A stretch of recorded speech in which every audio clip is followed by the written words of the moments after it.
নমস্কার বন্ধুরা, আবারও চলে আসলাম জয়া রান্নাঘরে। আজকে আমি বানাবো কাঁকরোল মাংস দিয়ে পুর একটা রেসিপি। মাংসর পুর ভরে কাঁকরোলের ভেতরে একটা রেসিপি। তার জন্য আমি নিয়েছি 4টে কাঁকরোল মাঝখান থেকে ফেলে আমি সিদ্ধ করে নিয়েছি, হালকা সিদ্ধ করে নিয়েছি। এর জন্য নিয়েছি আমি 100 গ্রাম মাংসটা আমি হালকা সিদ্ধ করে নিয়েছি, হালকা না, মাংসটা আমি সিদ্ধ করে নিয়েছি ভালো করে, যেন হাত দিয়ে ভাঙা যায়। এর জন্য লাগবে আমাকে একটা পেঁয়াজ, এক কোয়া রসুন কুচি, অল্প একটু আদা কুচি আর কাঁচা লঙ্কা কুচি। এরপর আমি কড়াই বসিয়ে দিয়েছি। কড়াই আমি সাদা তেল দেবো।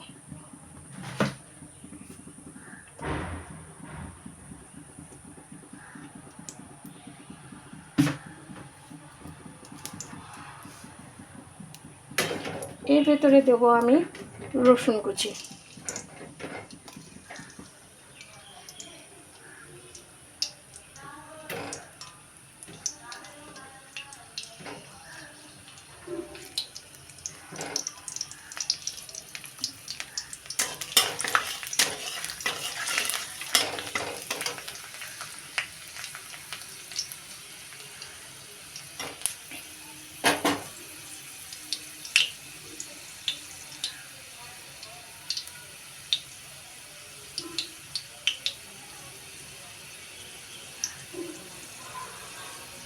এর ভেতরে দেবো আমি আদা কুচি।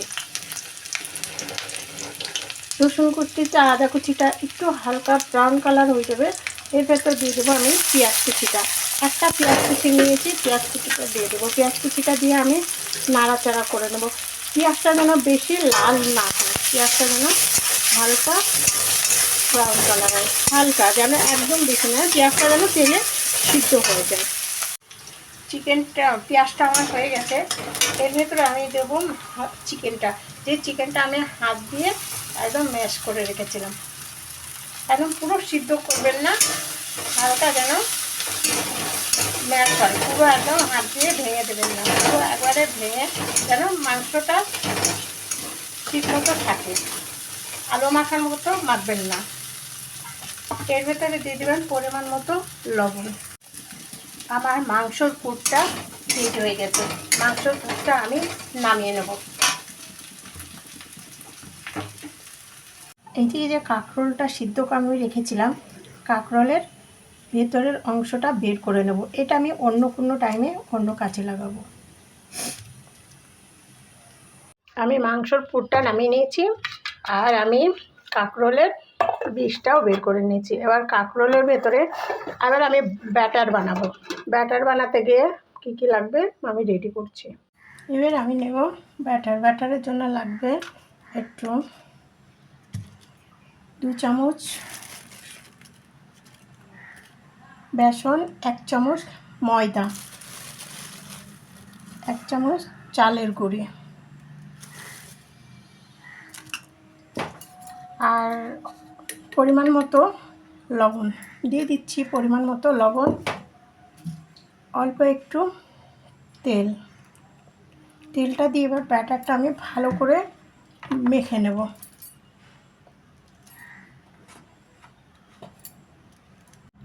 ব্যাটারটার জন্য নিয়েছি আমি 2 চামচ বেসন, 1 চামচ চালের গুঁড়ি, 1 চামচ ময়দা আর অল্প একটু তেল। বেসনটা আমি ভালো করে ফেটে নিলাম। আর এদিকে আমি কড়াই চাপিয়ে দিয়েছি, কড়াই বসিয়ে দিয়েছি। কড়াইয়ে দিচ্ছি আমি তেল। ব্যাটারে পরিমাণ মতো লবণ দিয়ে অল্প একটু হলুদ গুঁড়ি দিয়ে দেবেন। আমি একটু অল্প হলুদ গুঁড়ি দিয়ে দিলাম। আর এইদিকে আমি কড়াই চাপিয়ে দিয়েছি, কড়াই বসিয়ে দিয়েছি।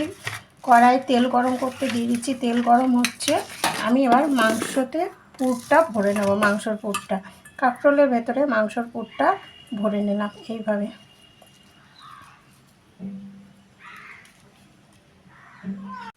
কড়াই গরম হয়ে গেছে, কড়াই আমি তেল দিয়ে দিচ্ছি। আমি অল্পই তো করেছি, তার জন্য তেলটা আমি অল্পই দিয়ে দিলাম।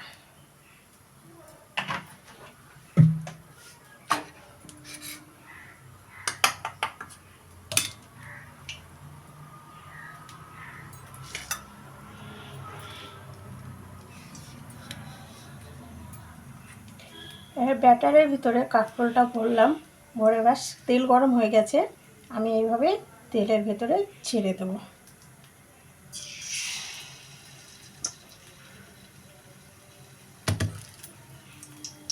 একটা একটা করে দিয়ে আমি ছেঁকে নেব, ভেজে নেব একটা একটা করে দিয়ে। আমার তো 4টেই করেছি, দুটো দুটো করে দিয়ে ভাজতে আমার হয়ে যাবে।